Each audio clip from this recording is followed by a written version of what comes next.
Howdy, Vine Trippers. I wanted to take just a moment to talk to you about the Texas Wine Lover website and their phone app for both iPhones as well as Google devices. You can actually download this app, put it on your phone, or just go to the website if you're not an app person. And if you ever want to go visit some of these great locations that we've been talking about in the podcast, this will give you a great information about the place before you go. And you'll be able to find other wineries in the area. So if you want to make a day of it, go see several other places as well. You can search by region. You can sort the listings, find ones that are kid-friendly, family-friendly, even ones that host RVs. All kinds of different sortable listings you can find there in that app and on the website. You can find other things as well in the area like restaurants, accommodations, maybe events that are going on at the different wineries. So it's your one-stop resource that goes hand in hand with this podcast to be able to find those great places to go visit. So check out the Texas Wine Lover website. It's txwinelover.com. Or go to their app. You can find it on the Google Play Store or the Apple Store as well. Enjoy your trips among the vines and use that app.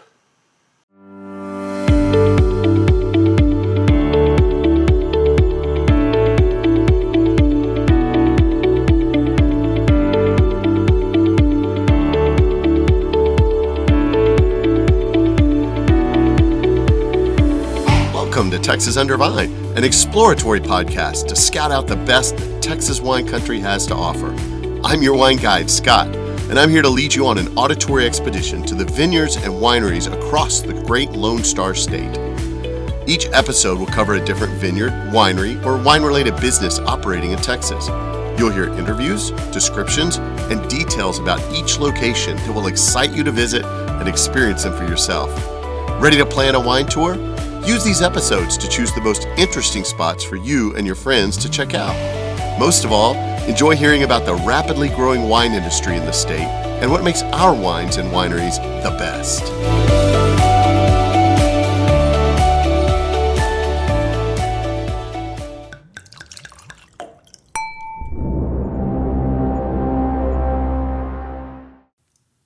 Howdy, Vine Trippers. Welcome to a very special bonus episode for the podcast. This is bonus episode number 5, and I've got an extra special interview coming to you as this summer I was able to hang out and spend some time in the living room of the famous Wineslinger, Dr. Russ Kane. So I get to actually share with you and give you a little peek into some of the things that he's done, some of the books that he's written. He is a wine writer, and some of the classes that he's developed for the Texas wine industry. And just, you'll get to tap into this enormous wealth of information that he has to share with you and with all the listeners about the Texas wine industry. So to get his start, Doc actually was a technical writer for many years, and around 2008, he started getting into his mind this idea for a book about the Texas wine industry.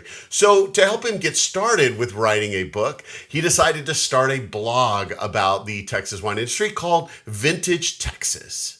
And as part of his writings in this new blog, he started writing a blog post that was comparing the soils of the Texas High Plains, which kind of had this reddish color to them. And he was comparing them to the soils of Coonawarra, which is a famous wine region in Australia. And a famous wine writer from Australia actually blogged back at him from that blog entry.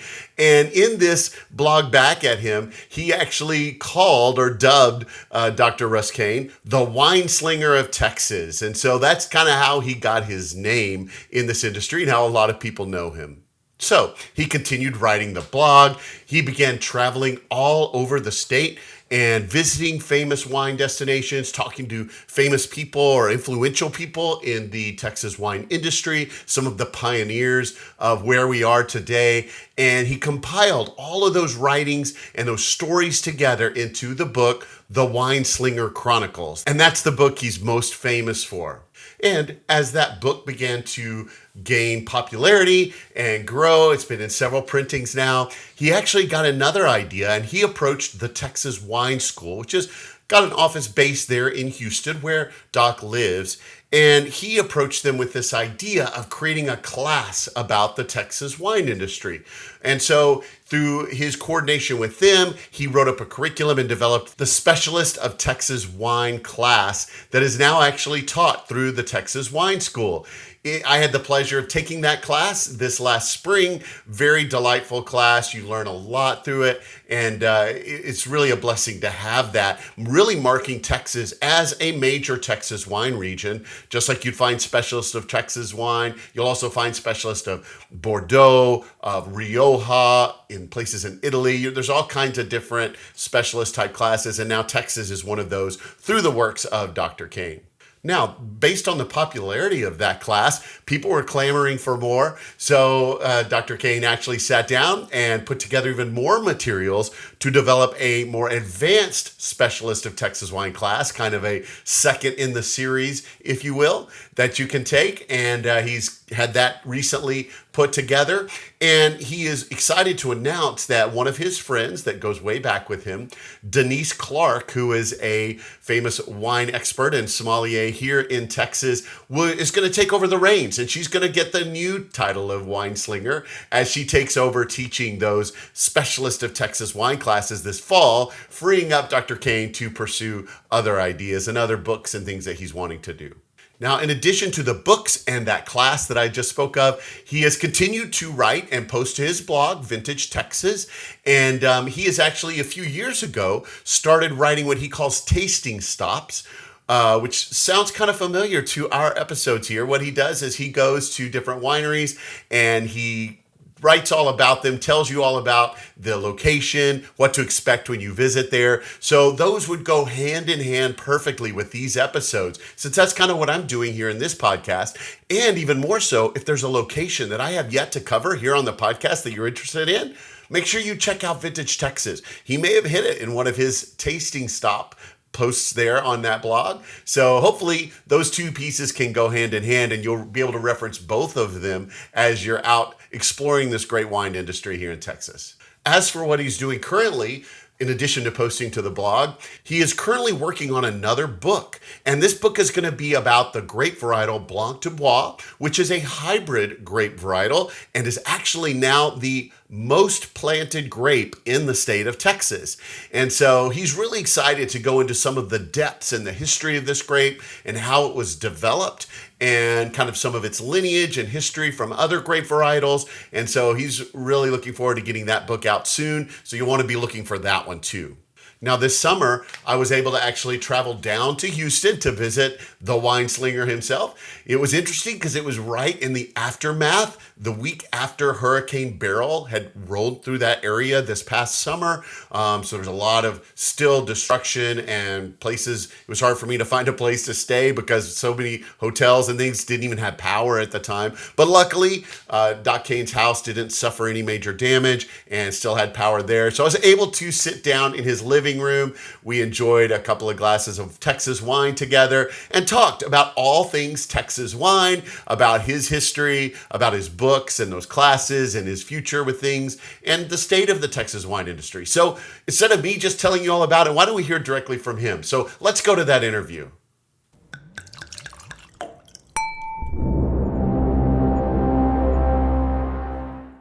All right, howdy, Vine Trippers. I'm here with Dr. Russ Kane of Vintage Texas, and I'm excited to tell you a little bit about some of his background and his history and have him tell us about some of his projects he's working on and his view on the state of the Texas wine industry. So, Doc, so tell me about this title, The Wineslinger. Well, I first want to say thank you for having me on your podcast. It's really a great service that you provide the industry and consumers. So I think, but anyway, I was kind of at the same point back in around 2008. I had sold my regular company. Okay. And I got this bug in my brain that I wanted to create the next book that the Texas wine industry needed. Because I've done so much technical writing through the years, over 300 technical papers and stuff like this. And so I started with at the blog. And around that time, I met up with Denise Clark, who was doing the marketing work for Texas Department of Agriculture, and she was putting together a High Plains media tour. So when I was up there, I was just so impressed. I had done so much reading of technical stuff on wine regions around the world. Mm-hmm. And when we went out to the brownfield and over to plains with the Newsoms, I was just totally shocked, almost to the point of what that red sandy loam over porous caliche limestone was, because I had just read so much and studied so much about the Coonawarra in Australia, which has that same structure. Okay. Almost formed the same way. And so I came back, and maybe the third or fourth blog I ever did, I wrote about this, compared, the High Plains and to the Coonawarra. And literally the next day after I posted the blog, I get Philip White, who's a wine writer from Sydney, Australia, blogging back at me, telling me that I have a bad case of Coonawarra envy. And he must have done some searching on me, because he finished his little write-up by calling me Doc Russ, Texas Wineslinger. Ah. And it's not something I invented. It's something that was, I was christened. And so when I got into the book project, the whole family was getting around to helping me with ideas for naming the book. Okay. I figured I would just borrow the vintage Texas thing, but finally I said, I'm going to embrace this. Somebody's called me the Texas Wineslinger, so let's call it Wineslinger Chronicles. And my son, who's in the movie business, said, no, you got to put the. So it was a true family experience, but that's how the Wineslinger book got its name. I love and that. That's how I got my name. Well, let's rewind for a second so how did you venture? You talked about a little bit leaving a business and starting in this blog. So how did that all take place in the wine industry? Well, it's kind of interesting, because both my wife and I are from restaurant families. Okay. Hospitality industry. She's a Cuellar, who the Cuellars started El Chico, which is a small little restaurant chain, Yeah. And my father was one of three brothers, and back in the 30s, they started kind of a bar and grill thing. And the two brothers took the booze side of it. My father really didn't like that side, so he specialized in the food side. Okay. But when my brother and I were born, he did what he said, got a real job. But in that process, he taught me a lot about cooking very early. Okay. I was basically cooking dinner and other things by the time I got to high school. And so, when I started, I graduated college, came down to Houston, and started to work at Exxon. I started traveling the world and the engineering side. Mm-hmm. And I would gravitate to these wine places, like a little place called Bordeaux or Burgundy. I think I've heard of those. Or Rioja, and it was just a great experience. And I really loved it because I was so into the cooking. Now I had some experiences being in the places where these wines were being made, where the grapes were being grown. So that's kind of what started me, but it's always been a hobby. Okay. And I know the year was 1995. My wife and I were sitting down talking. We worked together in our business, an engineering laboratory kind of thing. And we said, we have to find something to do in our spare time, because we just talked business from morning to night. From the time we got up to the time we went to bed. So I said, well, we like wine, but we know we don't want to do a restaurant. Mm-hmm. And I've already had my own business and the ins and outs of that over 20 years. Yeah. I don't want to start a winery. And I'm not although I'm a 40 plus year gardener, I don't consider myself somebody who could do a full-time vineyard and do all that kind of stuff. So I said, well, tell you what, I'm going to write the next book that the Texas wine industry needs. I just sold my company.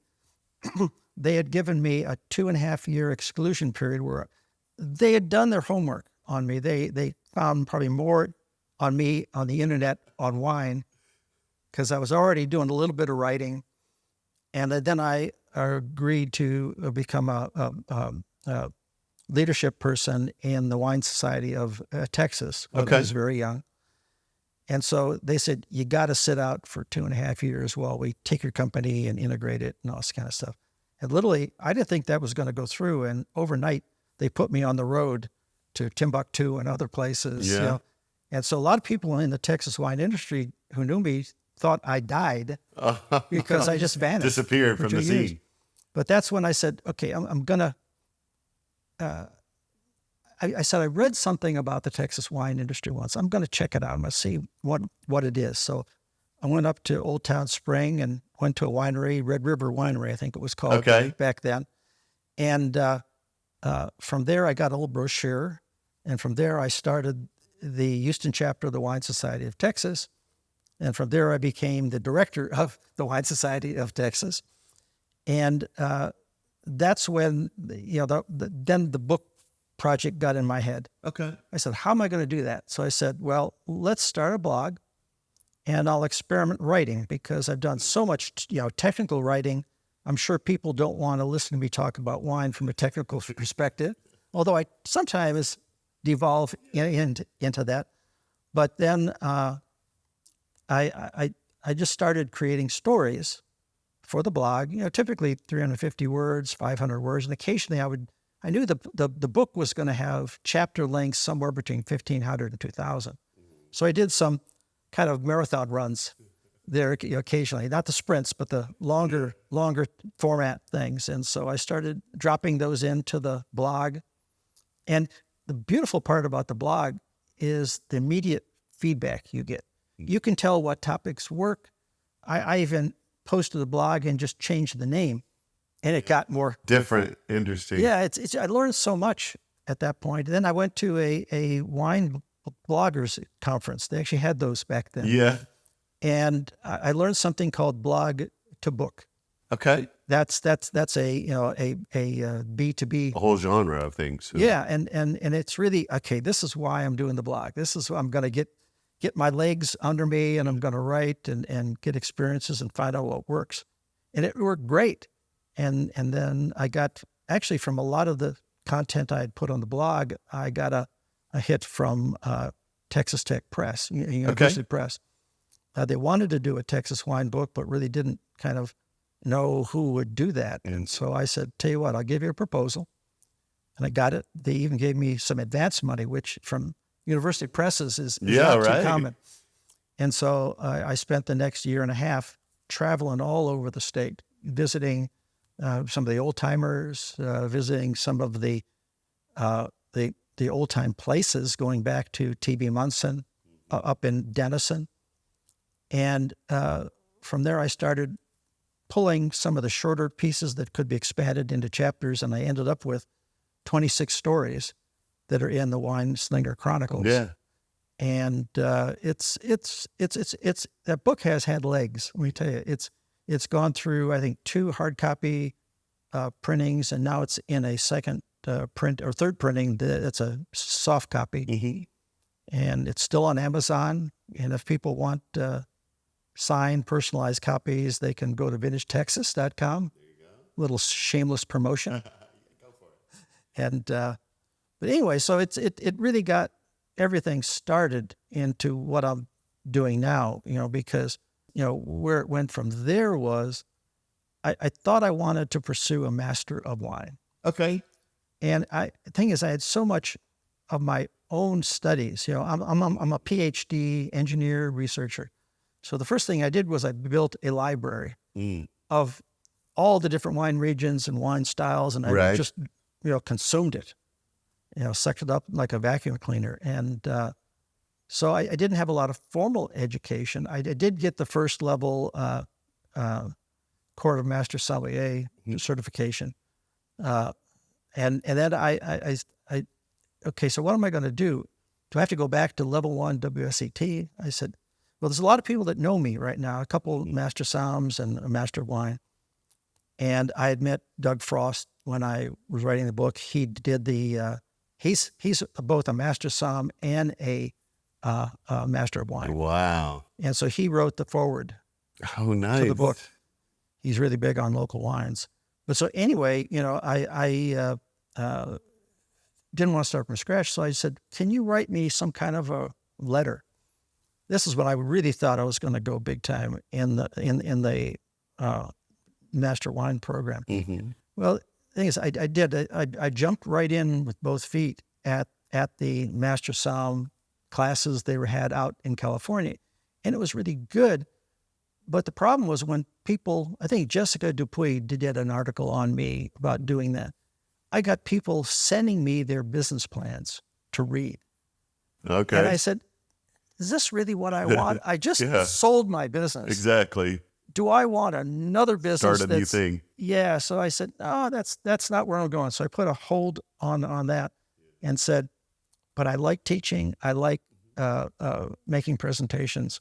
And so I said, actually, here in Houston, about a mile away, is a place called the Texas Wine School that was started by an English bloke. Can't remember what his name was right now. Senior moment. That's okay. But, we got together and I said, I'd just written this book and you have these regional certifications, regional specialist certifications like Tuscany and Burgundy. I said, I think I could put together for you a program of Texas as a major wine region. We had just become the 5th largest wine producing state at that time. And so he said, yeah, that's great. The book came out in 2012, I think. Okay. 2014, we got together and said, we're going to do a Texas specialist of wine program or a class, of course. Yeah. And we put out the advertisements. I promoted it on the blog. We got 2 people. Oh, no. It's always hard to start a new thing. Yeah. And it was before its time. Right. But then, we did it again next year and we had 6 people. Okay. Well, hey, and then 30% growth. By the 2nd year, by the 3rd year rather, we were getting classes that were anywhere from 15 to 30. Okay. And so it really hit. Yeah, really gained that momentum. And that was around the time also when things like the Hill Country made the several best wine region to visit things. So it became more of a thing that people discussed around here too. So they wanted to learn about the Texas wine industry. So, the first class that I started was that, and that's still going. That's level 1.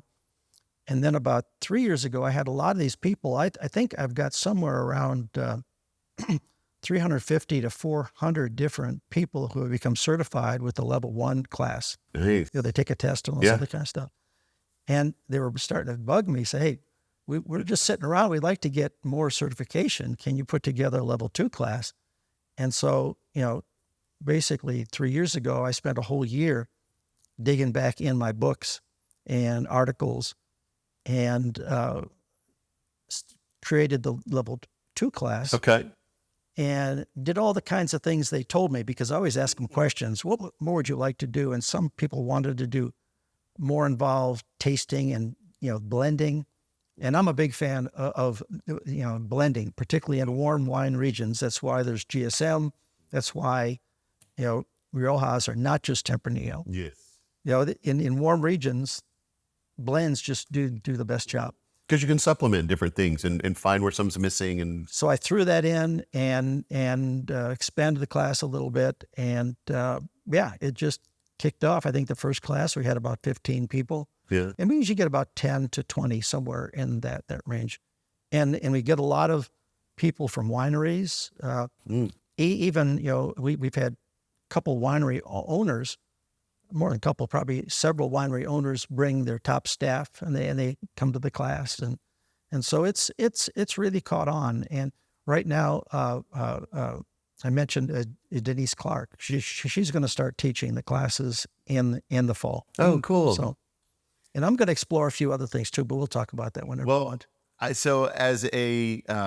got to say, I've actually read your Wineslinger Chronicles book, purchased it off of Amazon myself. Didn't know about the Vintage Texas option, or I would have done that.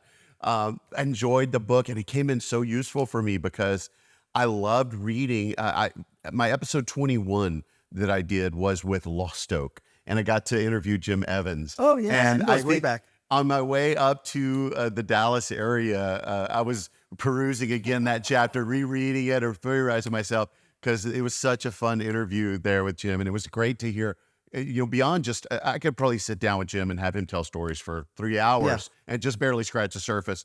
So being able to not only hear from him, but to then read your background and the stories that you tell through all of that was fascinating. It just completed the picture for me. Well, that you just said something very interesting. The very critical part of the creation of the Wineslinger Chronicles. I have a writer friend who writes novels about Texas and stuff like this, and he said we were on one of these media tours, and he says, Russ, if you're going to write a wine book, I don't want no geeky junk book that nobody's ever going to read.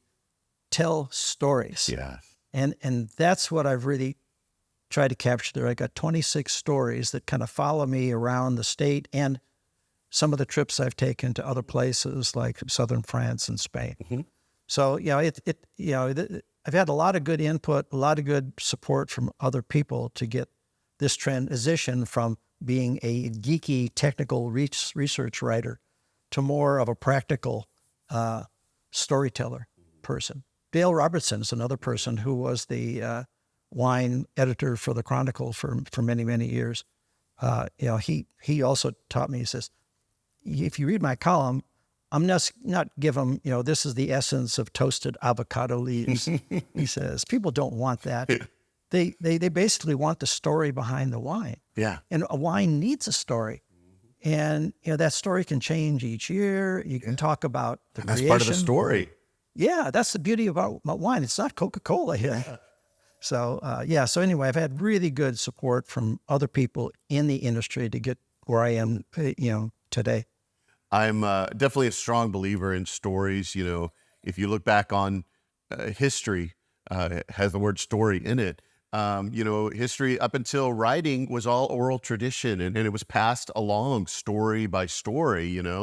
People sat around the fire and they told stories. I think we as a people, we invest and we love stories. Why are novels and movies so big? Because we want to get into stories. And I think of a wine bottle as being a story in a bottle. Somebody one time told me it's a photograph in a bottle, which I like that too.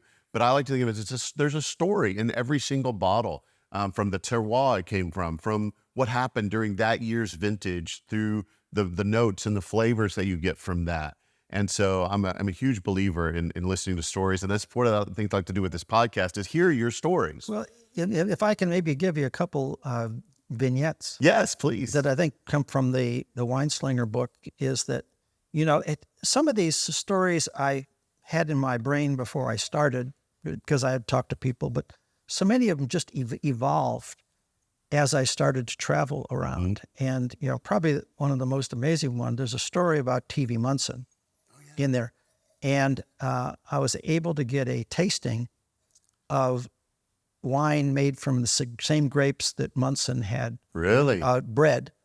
Roy Renfro, who was at Grayson College for a long time, and then C.L. Winters from Fairhaven vineyards up in East Texas, who was making wine from these. We kind of met up at the Bonita, which is the T.V. Munson mansion. Okay. And we were sitting around a table like this, and we had maybe 4 or 5 of wines made from the Munson grapes. Right. And, it's funny because Roy Renfro actually does something, or he did something. I think he's retired now, but he would get dressed up in old garb and he'd kind of be like Munson. And he and a co-author wrote probably the seminal book on T.V. Munson. But R.L. Winters brought a copy of Munson's book, The Foundation of American Grape Culture. And as we're tasting here, he opens it up and he starts reading from what is basically a textbook on grape hybridizing and native grapes. And he starts reading this thing, and it's as close to a seance as I've ever been to because the words of Munson were so much beyond just what a technical person would write. I call him one of Texas's few Renaissance men because he was deeply religious, but not in a formal sense. Mm-hmm. He actually thought that what he was doing in hybridizing was like a creator. Like he actually referred to himself as the creator. And so, here R.L. Winters is reading the words of Munson, and right now the hair on my arms is standing up because it was like Munson's in this room. Yeah. Because he just got louder and louder, and boom, crescendoed up, and Theatrical production. It was amazing. It was like I said, I could never have planned that. Yeah. That was just not it. And so anyway, that's probably one of my stories, but I'll give you another short one. Sure. That went up to a wine boot camp Okay. that Dr. Roy Mitchell Mm-hmm. and who else? Somebody else was involved with it too. One of the early pioneers of the modern Texas wine industry. Yeah. And so we were having a little after hours session, and Roy brought a bottle of his sherry. Oh, And he made sherry. And what I learned in that little after hours session is that some of the first modern Texas wines that were made by Dr. Roy Mitchell in the basement of the chemistry building where Doc McPherson taught. Both of them taught there. And it's interesting because they had no license to make an alcoholic beverage on a university campus. Right, in the basement. But that's where it all started. And what Roy said was any extra wine he had, he would put in a barrel. And the only criteria he had was it had to be white. Okay. And it had to be vinifera. It had to be European. Varietals. Yeah. And so he saved this year after year. And, if you know what sherry is based on is something called a Solera, where you only take so much out and you put so much in. Mm-hmm. And this just captivated my brain because here I said, here in a bottle, we have a taste of time. Yes. There are atoms of those wine or molecules that are from those first wines that were made. Yeah. They never go away to zero. Mm-hmm. So I've told so many people that story because if you can still find it, he's passed now too. Yeah. But if you have one, don't dump it because it only gets better. Well, I got to enjoy, speaking of Doc McPherson, I got to enjoy a little bit of Kim McPherson's sherry when I went to visit him a couple of episodes ago, and very good stuff. I'm a big sherry fan for sure. Oh yeah. No, it's really interesting. Kim is a very interesting fellow. I mean, once you've met Doc, I think you can understand some of Kim better. Because I hear I heard a presentation Doc McPherson made probably 3-4 years before he passed. There was a master's session put together by Neil Newsom up in the high plains, and he was a rabble rouser. Yeah, he would get people to do things that he wanted to do. He's an instigator, huh? He's an instigator. He told the crowd that basically the whole wine thing started because the dean or the president of the university came around and said, to all the big instructors, you have to do research. And Doc looks back at him in a typical twang. He says, "Research? What am I going to do research on?" Well, the next morning he came in and he had all the chemistry people looking at doing research on wine. Mm. That's how it started. And interesting.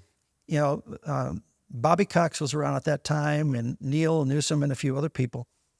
Doc said, "We got to go to California. We got to take a road trip to California." So everybody, "Oh, for sure, let's go. He'll drive. We'll go." Well, he pulled up.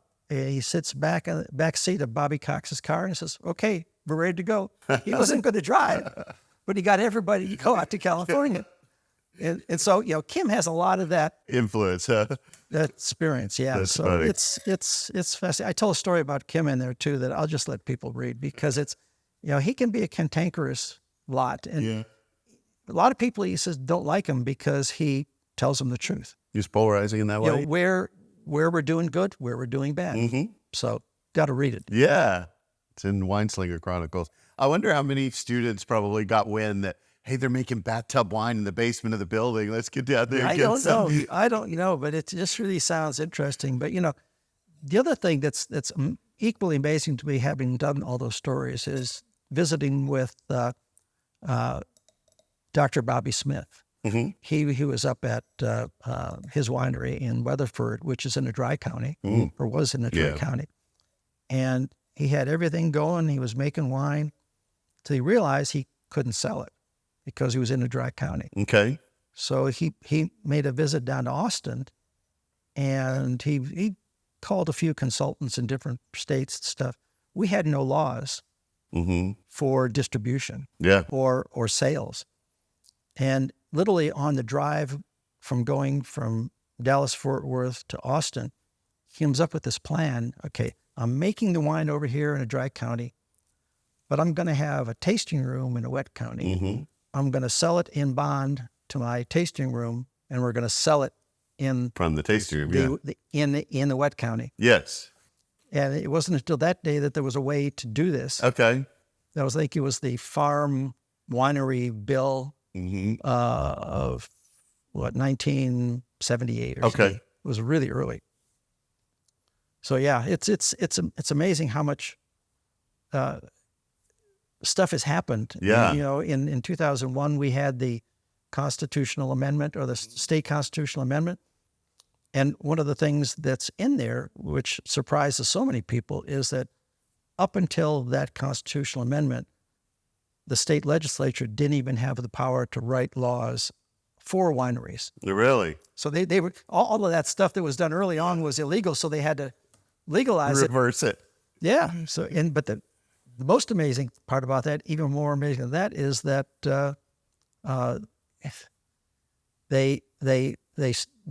what they did was they gave wine a very special place in alcoholic beverages in Texas. They acknowledged the fact that it was a farm product. Okay. Agricultural. And no matter whether you made it, sold it, bought it in a wet or dry area for selling alcohol, it was legal. So it just flattened the playing field, because most of the wineries were in dry areas back then. And so now, you know, in some jurisdictions, it was the only alcoholic beverage you could legally buy. Oh, really? So it really catapulted. That was around 2001. That's when you really see, you know, the number Susan of wineries. Combs, I've heard she was a great proponent for the wine industry. The hockey stick on the number of wineries, really. Driving up. Yeah. Well, your website, Vintage Texas, you had talked about that you were looking at this blog to book, and then you've got the books now. Have you continued with the blog? Do you still contribute to that today? What does the website look like? Yeah, after I wrote the book, I languished a little bit there. I didn't know exactly what I was going to do with it, but then I got the idea that it's kind of like telling people about what they could find if they went out to the wine country. Okay. You know, a lot of this stuff the average person doesn't know. You know, I still find today who doesn't even know that we make wine in Texas, even though we're the 5th largest and we're winning all these, you know, major awards, not just golds, but, you know, double golds and platinum awards and best of shows. So I figured that was the good forum, because I already had good readership there. Yeah. And so I was visiting with Denise Clark again. She's pretty savvy on the marketing side too. And so I said, you know, I'm looking for something on the blog that's more catchy than just Russ coming on and Doc Russ, you know, spewing whatever he feels like. So we talked about this concept of doing what I called tasting stops. Okay. It's kind of like what you do on your blog, is you let people know what it's like to drive up to a place and what they're going to feel and see and what they're going to taste. Okay.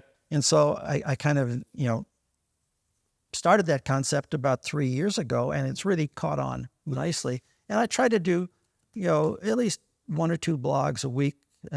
Sometimes if there's something newsy, I'll throw it in there, but I try to do at least 1 blog a week. Okay. Of something I'm creating. Interested in or researching? Because right now I've just visited Nolan Newsom at in Comfort. Newsom Vineyard in Comfort, and it really made me reflect on a story I wrote for a magazine back in 2016, 17, 15, around there. And it gives a little more context to how they got into the winery side of their business, and how Nolan has played a critical part of that business. So, I said I'm going to resurrect part of that story. I'm going to do a tasting of 2 of their wines. So those kind of opportunities are kind of what I like to find. Because the Newsoms are well known for, Neil, for the vineyards in the High Plains and the grapes that it provide to many of the wineries throughout Texas. And now they bottle and make their own wines from some of those grapes as well. Yeah, he has some of the oldest Cabernet there is in the state, 35, 40 years old. Yeah. Some's been replanted, some's been regrown from roots. Yeah. So yeah, it's and really he's provided great, or I should say now it's the Newsom family with Nolan taking a role on this thing, that they sell grapes to the best wineries and winemakers we have in the state. So now that they're making their own wines, I think it's really great. But they have a very interesting concept. What they do is they don't have winemaking facilities themselves. Okay. But what Nolan does is he goes around to the wineries where the winemakers they've had a really good relationship with, and they like the wines they make. So what he'll do is they bottle it for Newsom Vineyards. Nolan kind of gives them the specs on the style he wants to get, and they make the wine, and then they bottle it for them, private label. Yeah. So it's an interesting concept. It's used in California a lot. Okay. So it's you may have one winery, but they may have 5 brands. Yeah. Right. Well, that tasting stops is a great resource there. So for my listeners, if there is a winery you're interested in, and I haven't covered it yet on the podcast here, make sure you check out Vintage Texas and look and see. Because Doc Russ may have actually visited it already and been there and written up a tasting stop for it. So until I can get there to do a podcast, I can give you some more information there. I always love sharing more of that information together. I bet you travel a lot then, all over the state to all these great places. I have. I don't tend to travel so much now that I'm getting up in age, but I still maintain my contacts. I taught my level 1 and level 2 classes out at Bending Branch a couple weeks ago. I had kind of curtailed that a lot during COVID. And these were my first 2 live classes. Okay. But that really stimulated the Zoom side of my classes. And I like to tell people, Texas wine is not just a Texas phenomenon. Now we have certified Texas wine specialists in California, Colorado, and Louisiana. Okay. And it's all because I took the class on Zoom. Really? That's great. Expanded that influence where you couldn't necessarily go in person. And then I guess do you ever get other writers for your blog, or do you just do it all yourself? Occasionally. I have enough words in my brain where I almost can't find enough time to put them all down. So occasionally I bring a guest blogger in. So I still like to get out. I like to get around more, and that's why now that I've got help from Denise Clark teaching some of the classes, and not doing some other projects, like not doing legacy work, like consulting work for my old business. I got a little more time to travel, so that's what I'm going to try to do. Well, and I know that you have judged at some of the wine competitions. Do you cover a lot of those? Do you still judge at some of the wine competitions? I haven't judged in about 3 or 4 years. Okay. Just that, I like to give, it takes stamina to be a wine judge. You have to judge usually about 80 to 100 wines over 2 days. Yeah. And that's a slog. Yeah. So that's a lot of spitting. It's a younger person's game now. So I like to give them the opportunities to experience that. Okay. Because it's something that you develop, when you're drinking wine like we're doing this Tanat from Bending Branch here. Yeah. it's something that I know I like, and it has all the qualities that I would like to be there. But when you taste blind, you're as a judge, you're supposed to extract your own personal likes and dislikes out, and you're judging like this Tanat for what it is. Yeah, characteristics of Tanah and typicity. Yeah, and so I think a lot of younger judges haven't done it too many times. They don't understand that, and so they as they get more experience, they start to understand it. So I'm willing to give them that experience. I've had my day for that, and I like the writing part. I'm gonna try to do more writing. I've got a new book project I'm doing with Fran Pontash, who just retired from Texas AgriLife Extension. Okay. She was the extension specialist for East Texas and Gulf Coast. She came up with the idea of doing a book on Blanc du Bois. Oh, okay. It is the number one planted white grape in Texas now, and I think I don't know if it'll be this year, next year, or the year after, but it's probably going to be the most produced white wine in the state. It beats out from a planting standpoint. It's more than Viognier, Roussanne, or Marsanne, or any of the white grapes, because you can plant it in a lot of different places. Yeah. And I've seen it done in so many different forms: sparkling, dry, semi-dry. It's such a flexible grape. And they use it in port and Madeira. So many different things you can flexibly do with it. Yeah, and I think that's one of the things that one of the missions for the book is so people to take it a little more seriously now that it's reached this point of production and quality. I remember back in it had to be late 90s, around 2000. I had my first Blanc du Bois, and boy, it was rough stuff. But luckily, at Hack Winery, Raymond Hack, and Jerry Watson out in Sealy, they worked a lot on how to grow it, how to harvest it, and how to make it in the winery into a palatable wine. And the great part is they've been so open. They've shared that knowledge with just about anybody who wants to talk to them. So I think Blanc du Bois is really part of the future in a bigger way even than it's been in the past. So this book really, part of my job is being a geeky kind of researchy guy. I volunteered to dive into what they call the pedigree of Blanc du Bois. Most of what we know here in Texas, it was the final crosses were made at the University of Florida, right, by John Mortensen, who's the son of a Texan. Okay, so there's a little Texas tie back there. Texas tie back, and so and he did the final, I think, 4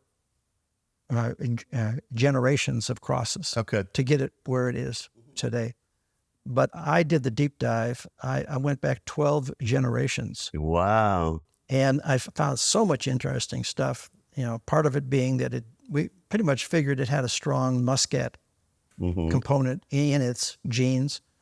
But I found that it also has a very strong tie to Simeon, which is one of the blending grapes in white Bordeaux. And also in Sauterne. Yeah, that's the basis of Sauterne. You kind of get a feel for why Blanc du Bois has such a flexibility. You can make so many different wine styles. And it's great for my listeners that don't know. It's great because it's bred through French and American varietals to be resistant to Pierce's disease, which is a very big struggle in Texas, especially in the kind of wetter parts of the state, East Gulf Coast, that kind of stuff. So it becomes a grape that can be planted really well in some of those areas that aren't as dry and have that big diurnal shift. So that is true. That is true. As long as you know how to make it into wine. What are some of the other books? So we've talked about the Wineslinger Chronicles, and you've got one on the burner right now for the Blanc du Bois. We don't know what the title's going to be yet, but yeah, we're working on that. The other book was the Hill Country Winery book. That was more or less a pictorial book with long extended captions, but it's kind of a combination pictorial history.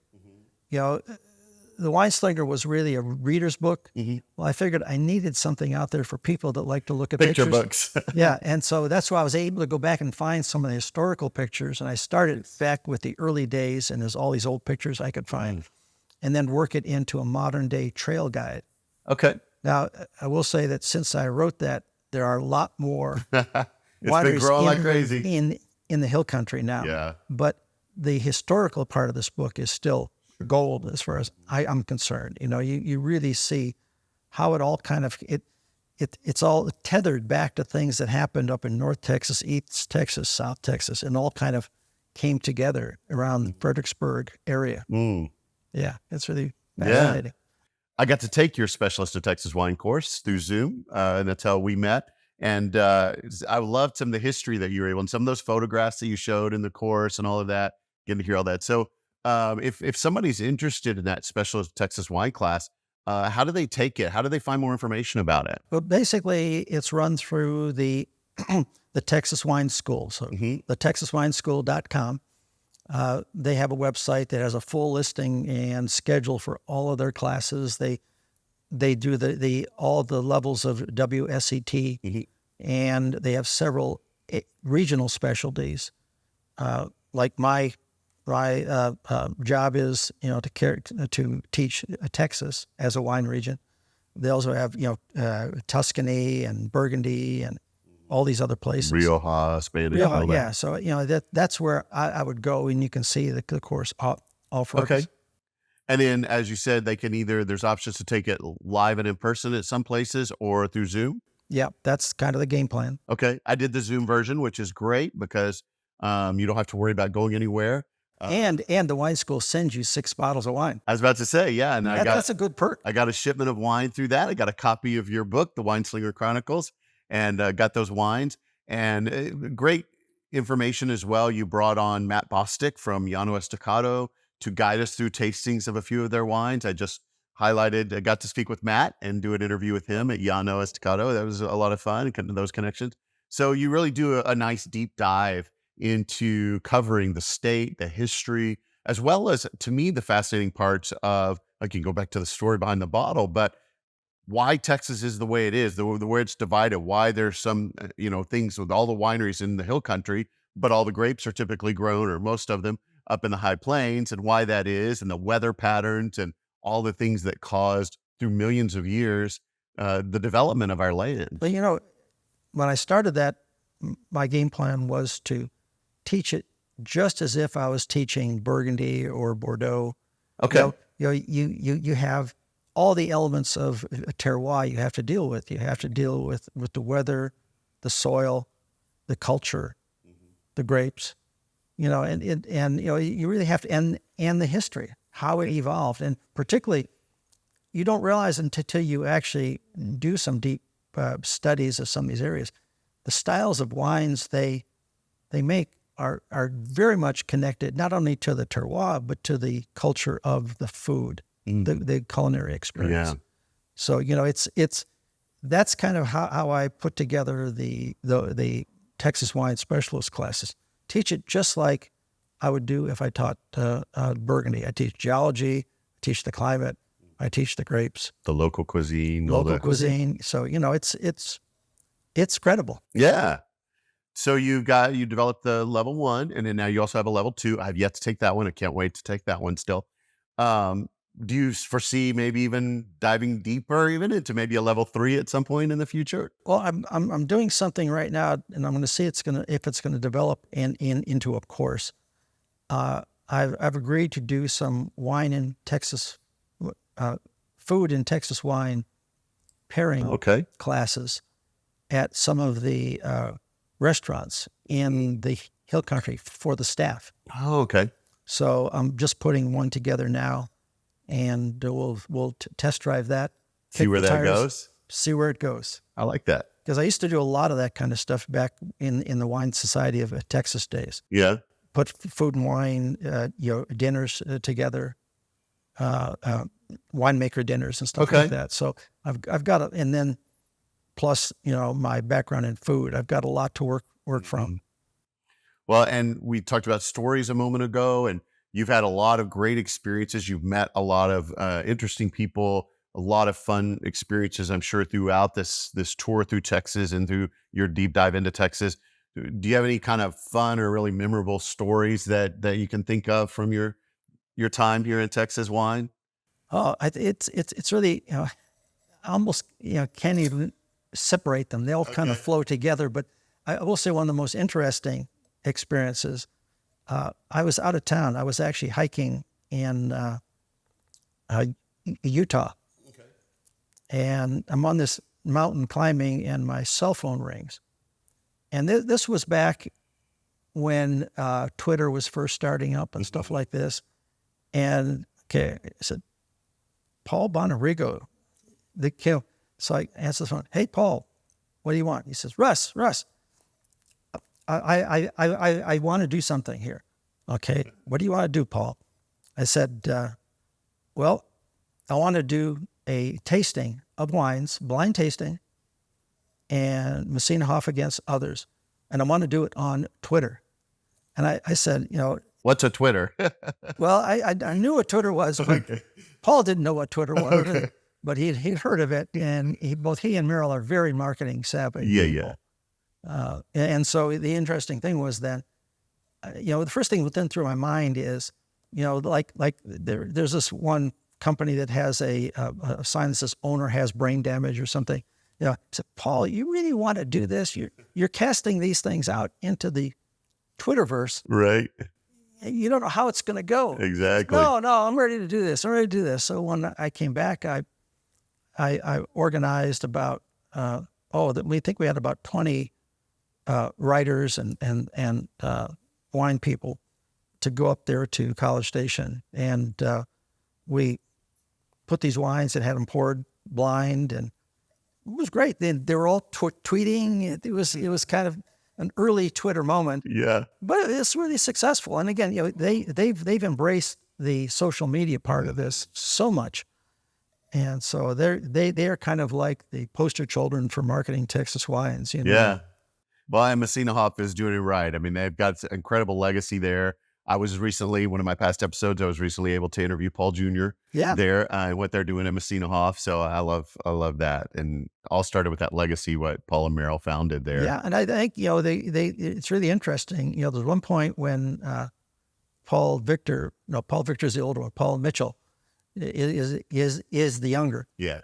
When he came back from his military service in the Marines, I think the last thing he wanted to do was take over the winery.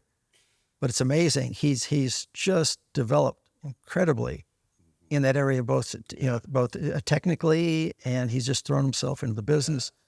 And his wife Karen, is like a next generation Merrill. Yeah, she's just an administrative marketing whiz. Yeah. So it's on a very good. They've really. And again, that during that transition, they really made the commitment to be 100% Texas. Unless there's a really bad year out there, they're not using out-of-state grapes. Well, we've talked a little bit about the status of Texas and how people still to this day don't really even know that you're fifth largest producer in the United States, but people still don't know of Texas. I did see a stat recently, whether it's true or not, 9 out of 10 stats are made up on the spot anyway, but 95% of Texas wines are consumed in the state. That's right. And that's one of the reasons why we kind of tend to have this more boutique style wineries that people just travel to and go, we consume here, rather than the distribution engine that we don't really have like California has, for sure. But what do you see as the current kind of state of the Texas wine industry, and maybe even where we're headed, what the future might look like? Where's it all going? That's an interesting question. It's going in a good direction, I will say, because, a couple of years ago, we had a law that made Texas wine labeling more strict than the federal regulations, which is legal. You can't be less. Yeah. And we've always had this reputation, undeservingly, but it goes back to some of the early days where people just thought Texas wineries rebottled California wine and stuff like that. Slap a new label on. But the changes that were made was, if you were making Texas Appalachian wine, it has to be 75% Texas. That's basically what the federal requirements are. But if you're doing any other appellation, which could be county, could be multiple counties, could be ABAs, and also vineyard designations, those all have to be 100% Texas grapes. Gotcha. So I think over the few years now, it'll start to give more credibility. You mentioned the fact is, we don't export a lot. We're out of the top 5 wine producing states, we're the only one that doesn't have an export model. Okay. We have more what I call the bluebell model. we drink all we can and we sell what's left. I love that. Right? Yeah. So it really fits because, we've been struggling to get more grapes planted. It's frankly easier to start a winery than it is to start growing grapes and selling grapes because it takes multiple years to get a commercial crop. So, and we've been on such a burn on starting new wineries, which we're still on, but I think we're losing less grapes now. They're treating it more like a business. They're trying to, be smart when it comes to the freeze, using grapes that have a better way to avert that. And, like they bud later in the spring. Mm-hmm. Or that are more resistant to drought, rootstocks. Yeah, and so there's a lot more thought going into that part of the business now. So we don't lose as many grapes as we used to, but we still need. I've always said if you're, I think we're up in the 9,000 acre, 9 to 10,000 acres now. I would say if we're in the 15 to 20,000 acres. And it could happen, in a matter of 5 to 10 years. So we will need an export model. Yeah. Because, if you want to put it in perspective, see if I can remember this, Paso Robles has about 250 wineries, and they have 30,000 acres of grapes. Wow. So, they can just be pushing out bottles out of the winery and exporting them to other states and stuff. So when I was up visiting with Kim, he was telling me that this year, he said, there's going to be more grapes than there are people buying, that they're going to leave a lot of fruit hanging or on the ground because there's just not enough demand for it at the moment. Well, the good thing, though, is that we now have people doing custom crush. Yeah. And so they will pick up a lot of that Okay. at a very reasonable price. Okay. Make it into wine. They have the tank space, as much as tank space as they have. Sure. They will hold that for new wineries, or maybe next year will be a horrible year. Yeah. So, I've been called crazy because back in 2011, I think it was, we didn't have one late spring freeze. We had, I think, 6 late spring freezes. Oh, my goodness. And so, we only had like 30% of the grape production, and there was no white grapes. It was devastation. And so I was actually, this is around the time I did my master wine training out in California. Somebody caught me on the phone and said, "Are you Russ Kane?" I said, yeah. Can you give me a vintage report? And the first thought through my mind is, it must really been so bad that nobody wants to call this guy back, that they're down to me, a lowly, he's working his way down the list. lowly writer. But I said, he asked me then, what is Texas like? I thought a second. And again, I pulled in my knowledge and I said, we're like Champagne. And now this guy's probably saying, I've really got this loony guy. No, but I explained to him is that Texas is kind of on the edge of the wine producing realm on the warm side. Well, Champagne is on the other side. Mm-hmm. So consequently, every year is not a vintage year. They have built their whole business model on multi-varietal. They have multiple grapes. Mm-hmm. They also make most of the wine they make is multi-vintage. Non-vintage, yeah. It's non-vintage. And they have lots of tank space to keep it fresh. And again, I think that's going to be part of our business model going forward. We do more with blends, multi-varietal, and there's even wineries right now that are doing multi-vintage. Okay. Because they realize they're going to have good years, they're going to have bad years, right. And they have to work between those two. Find a way to bridge that. Yeah, we have a continental climate, and it's more variable than California. Yeah. And so, again, that's the way European regions, even Bordeaux has got 5 varieties. Rhone has 14 or 15. Yeah. So again, they play that from year to year. So that's what I think. Those are the lessons learned. Not that I'm saying we're like champagne, we're going to make sparkling wines, but get a business model that works for that edge of the wine realm you live in. Yeah.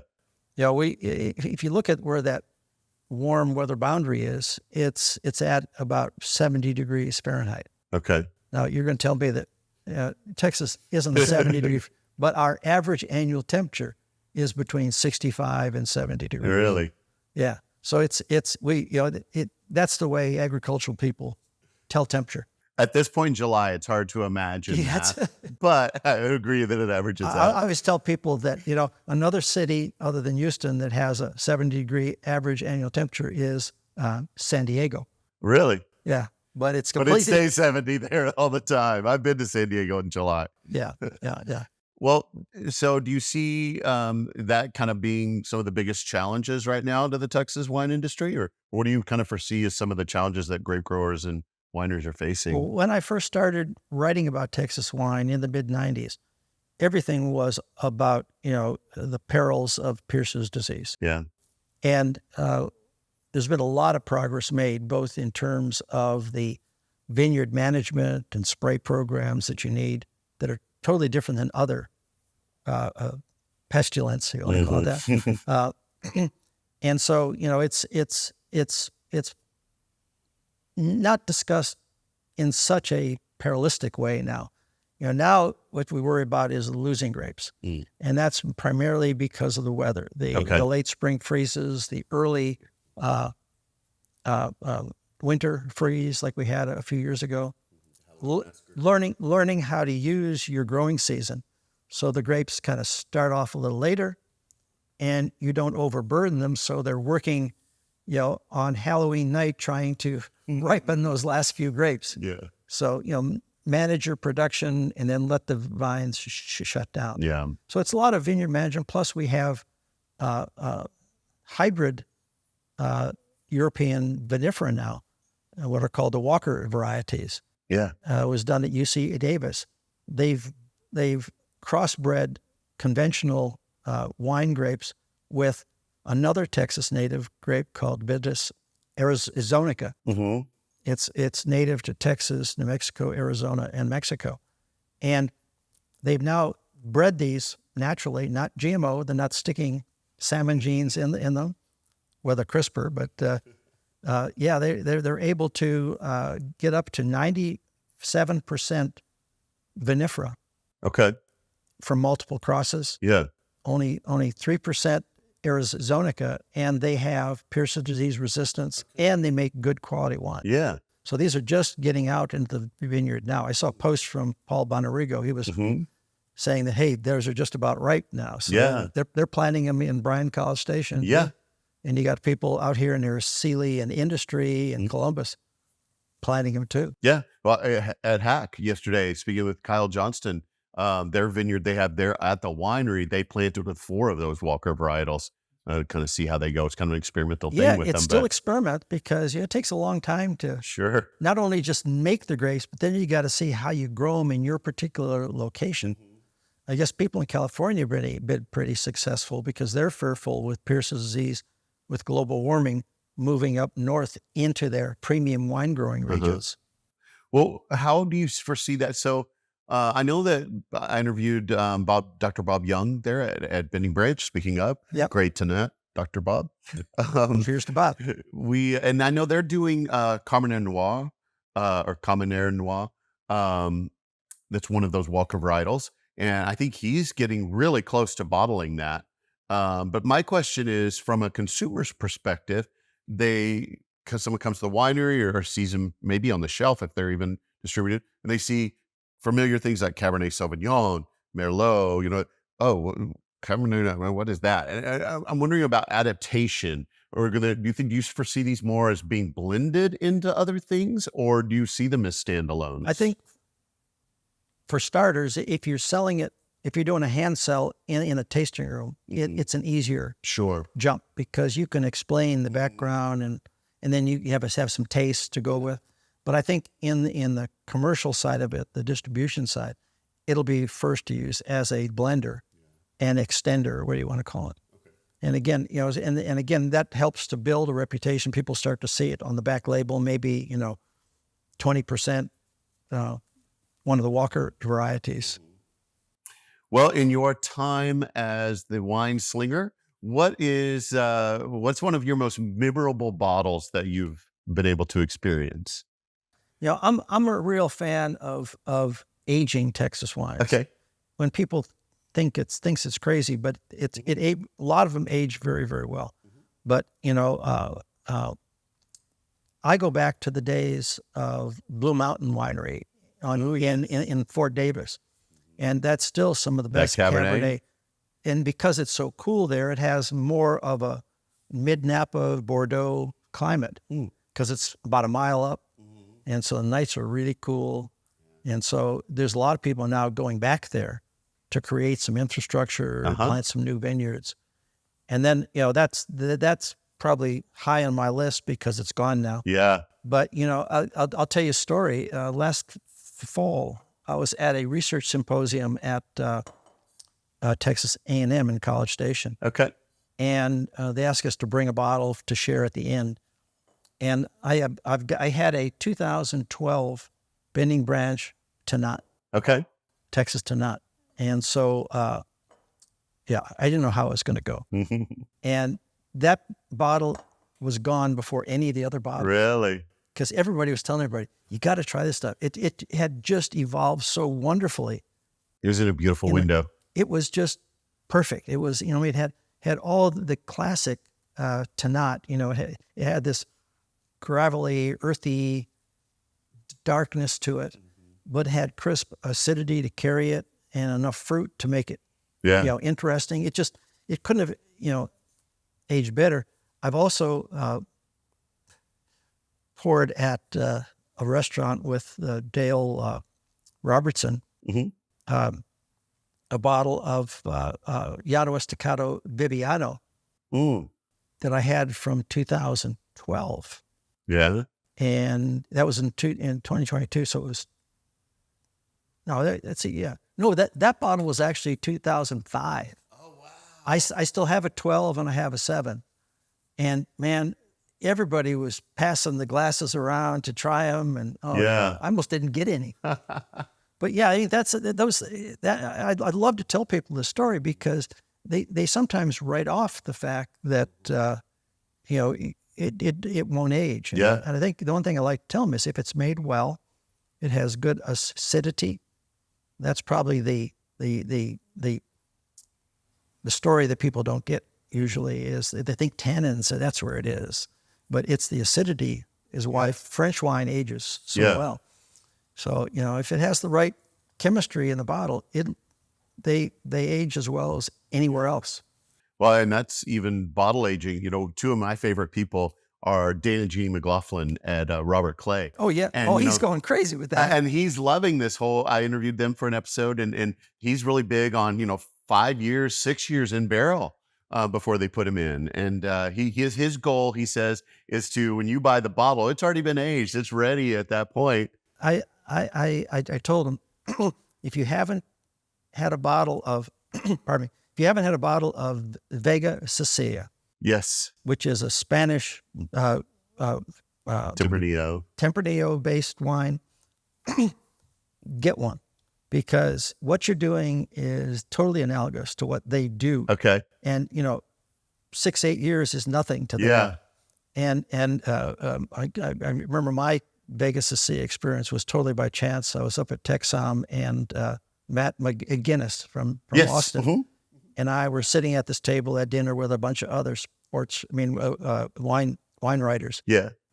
And, they put several bottles, just plunked them down on the table. And right in front of us, they put a bottle and I kind of spun it around to face us. And I think both Matt and I had Goo eyes because it was a Vega Siciliana and man, it was just incredible. This was, again, one of the best wines I've ever had. It's just, it's aged so long and it's soft, but yet it's chewy and it's got, very special quality. Yeah. This has had a lot of tender, loving care. Sure. So I said, Dan, you got to get yourself a bottle of this. Just appreciate what you're trying to do. Exactly. Somebody else has done too. Yeah. So don't think you're crazy.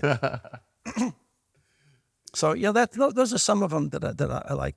The other thing that I find ages incredibly well is Rasan, Texas Rasan. Okay. That's a white. Yeah, and if people don't normally think of whites to be ageable, but if you look at white Rhone wines, which are usually a blend of, Rasan, either Grenache Blanc, Marsanne, Roussanne, the ones that age the longest and the ones that score the highest scores and the ones that you have to pay the most for, like hundreds of dollars, are the ones that lead with Rasan. Okay. It's I think, the good part about for Texas is that it buds out about 2-3 weeks later in the spring. Okay. So it's less affected by late spring freezes. So I think, from that standpoint, I think it's really good that more people are starting to grow it. More people know what it is. And going back to that acidity for helping to preserve it. I poured for some friends a bottle of 2010 McPherson Reserve Rasan about 2-3 years ago, and nobody could believe it that was a 12-year-old bottle in the bottle wine. Wow. Yeah, and again, it's the acidity. If the winemaker does it right. Now, that's not an easy task because in Texas, we do have a problem with the grapes ripening fast, and sometimes the acid drops off before the ripeness they want reaches. So to know how to play all of that and still make a really good quality wine, there's more winemakers who have that knowledge now than they did before. But, that Llano Estacado bottle, Greg Bruni was their winemaker for a long time. He joined us from California. His family was in the wine business forever. Okay. And so he comes with all this kind of knowledge. Heritage and legacy. Yeah, and then now Jason Santani is the bearer of that knowledge. And they still make some incredibly wines. They make a lot of rosé, sweet rosé, they blush. But it sells. But the way Greg explained it to me, he says, I don't mind selling all of this blush wine because it gives me the cash to be able to make the wines I want to make. Yep. That's what Matt said in our interview, similar to the sweet red and all that. Yeah. That's... Well, you find that niche, you find that market, and you can have that. There's, as much as I'm not necessarily a sweet wine drinker myself per se, but there is a huge market that is. And so why can't we provide multiple things to these multiple tastes? Well, I mean, sometimes there's the unplanned opportunity when you get involved in this kind of stuff, because I was at Cabernet Grill in Fredericksburg. In Fredericksburg, yeah, Chef Ross Burtwell's place, and they serve flights. Okay. And you can compose your own flight. And I think my wife ordered buffalo enchiladas. Get me hungry. So I said, okay, what am I going to do? I'm going to try a full-bodied red. I'm going to try kind of a lighter-bodied red, and another red. I forget what I was doing there. But then I had this fourth one. What am I going to do? I says, well, pour something else. Pour. Surprise me. Surprise me. So the fourth wine was a sparkling Muscat Canelli. Oh, interesting. And you know what wine went best with those? The sparkling. The sparkling sweet wine. Really? Yeah, it's because it was spicy. Yeah, the spiciness. Real spicy. The full-bodied red probably did the best of the reds, but then the other one was a little thinner, more tannic. Definitely not that. Yeah. But that last one was incredibly good with it. Yeah. It just balanced and everything. And you wouldn't necessarily think that, other than if you know that you fight spice with sweet. Mm-hmm. An old cook, if you put too much jalapeno in something, put a little sweetness in.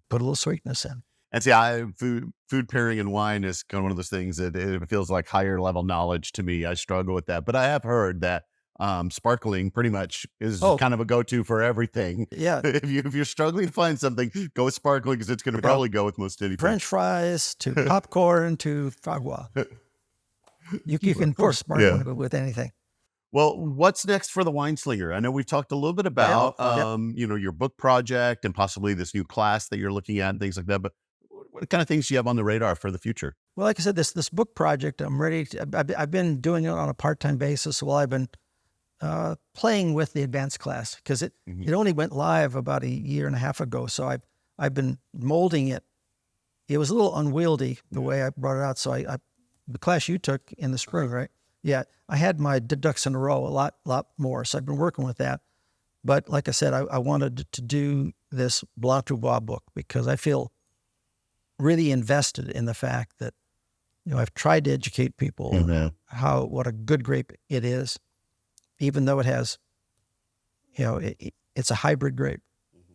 Another thing I learned, it actually has more vinifera in it than it has hybrid. Yeah. So, you can see why it has good wine properties. So, kind of that's my next thing that I'm going to now probably next week jump in with both feet. No, week after next. I got to go on vacation next week. I got a little vacation rest first. Yeah. But then, like I said, I'm toying around with a wine and food pairing class based on Texas wines, because there's so much out there on wine and food pairing. But, they usually default to, pair this with Chardonnay, pair this with Pinot Noir, which are two things that we really don't Exactly, do well. And in the Texas pairing guide. Yeah, and in acknowledgement to Dan McLaughlin, I will never say Texas can't produce a Chardonnay. They do a great Chardonnay. And the one that Alphonse Dotson grew the Chardonnay at Sittenberg for Fall Sittenberg Creek Vineyard for Fall Creek, Yeah. who won the best white wine out of the whole Texas rodeo, the Houston rodeo competition. Yeah. So I've stopped saying that we can't do things. Well, and I would also throw out there, Adega Vino is planted Chardonnay, and they're about to release 4 different Chardonnays, I think, in the next year. So I'm excited to see how that turns out. It'll be interesting. Like I said, I don't know if I'm enough of a supporter to base my business model for my winery on it. But, if you're willing to play it by ear, nobody would have guessed Mason County would be where you'd be finding the best Chardonnay. Yeah. And Alphonse isn't, I don't think, he's in McCullough County, but it's right Yeah, there. just right there. The Hickory Sands and all that. So nobody would have guessed that's where you'd find the best Chardonnay. But I'm interested also to see how this Blue Mountain area of the Texas Davis Mountains is going to evolve. Yeah. Because that's some place where you really can do Bordeaux varieties and Chardonnay and stuff Some great things. like that. Yeah. So I'm anxious to live long enough to experience some of those wines. And also the Walker varieties, the hybrids. I think there's so much going on right now. I kind of told somebody a few weeks ago, I started going out to California and to Napa and Sonoma. I think it was 1980. And this was only 4 years after the Judgment of Paris, but yet it hadn't totally changed to what's out there today. Today you almost can't find a winery that's going to pour you anything other than Cab Merlot, Chardonnay, Pinot. Yeah. They've all kind of Specialized gravitated. in, So you really can't. When I went out there back then, man, you could get a Gewürztraminer, you could get a sweet Chenin Blanc, you could get, Zinfandel, and I think that's the mode. Where's Texas today? We're kind of in that position. When I talk about grape varieties for Texas, I have to include in that presentation, at least 10, 12 varieties. And again, usually when I do that, somebody names one that I have to put on the list. This is my favorite one. That was probably me, the troublemaker in the class. So I think, this is a lot like the 1980s was. And that 1980s period was a lot of where they really established their direction and their push to what they are today. And now they're very homogenized. So I think, we're still in this Discovery phase. And it's great to be able to go to a winery and taste these different wines and just get these nuances that probably in another 10, 20 years, we're not going to have. Okay. We'll be an established wine producing region. We'll know what grapes everybody's going to produce. We're in the wild west of the Texas wine industry. The one good part about it is, we're larger than France. So we have a very diverse set of conditions of where you can grow. Yeah. So, the question a lot of people ask me is, well, what's the grape for Texas? They've heard of Chart. I mean, they've heard of Viognier or they've heard of Tempranillo. I said, you tell me what the grape is for France. Exactly. And I'll tell you what the grape is for Texas. Yeah. It isn't going to be one grape. We're going to have at least a handful. Yeah. My guess is it's going to be, because of our diversity, about 6 or 8 varieties. Yeah. And hopefully there'll be blends.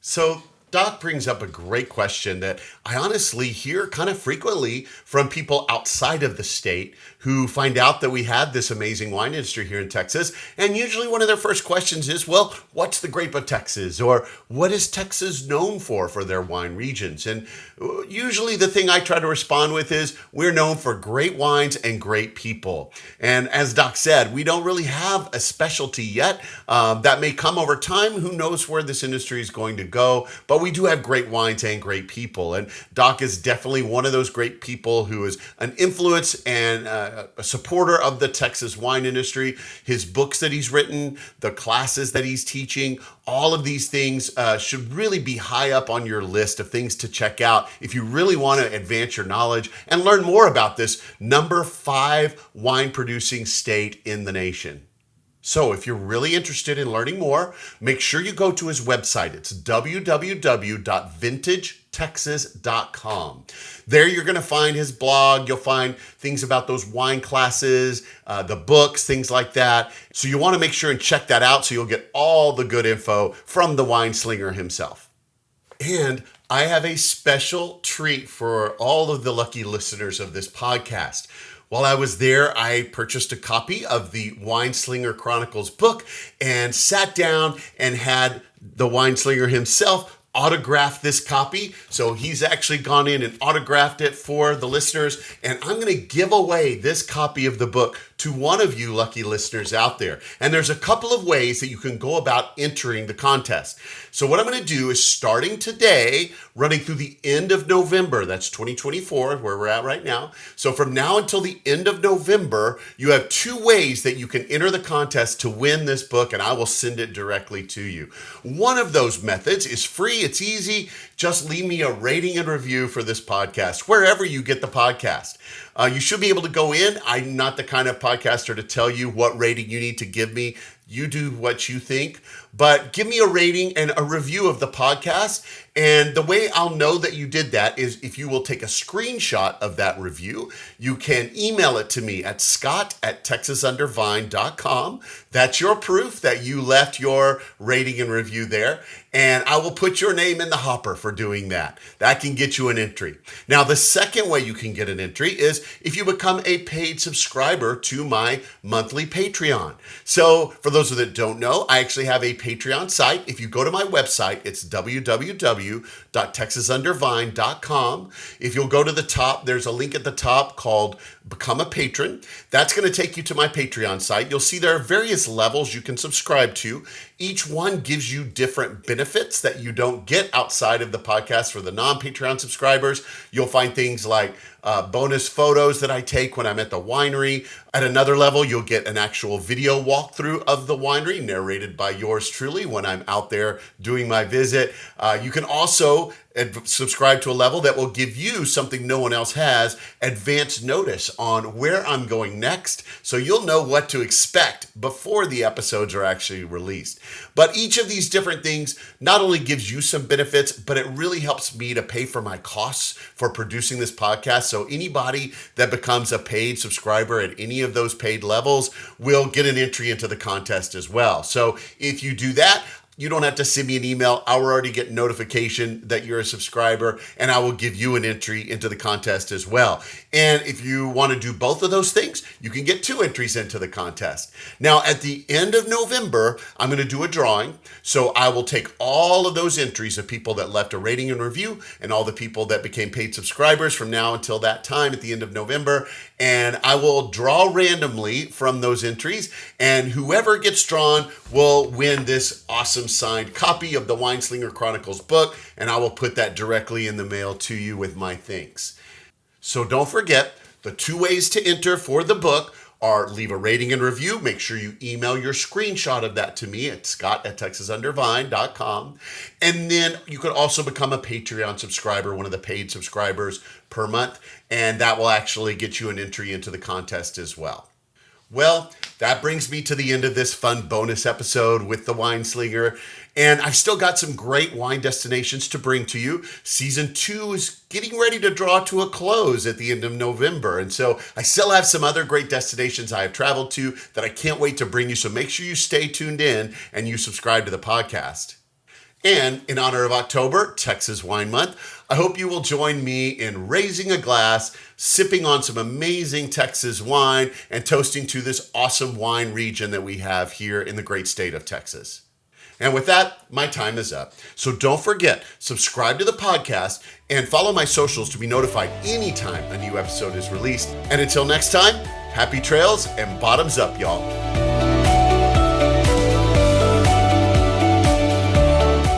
Thanks for listening to Texas Under Vine. We strive to provide you with the best information about wine businesses all over Texas.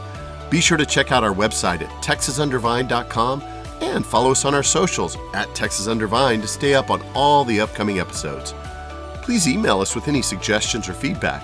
Also, contact us if you're interested in donating, sponsoring, or advertising on the podcast, just to help us cover our expenses and bring even more great info to you in future episodes. Above all, travel safely, and most especially, drink responsibly.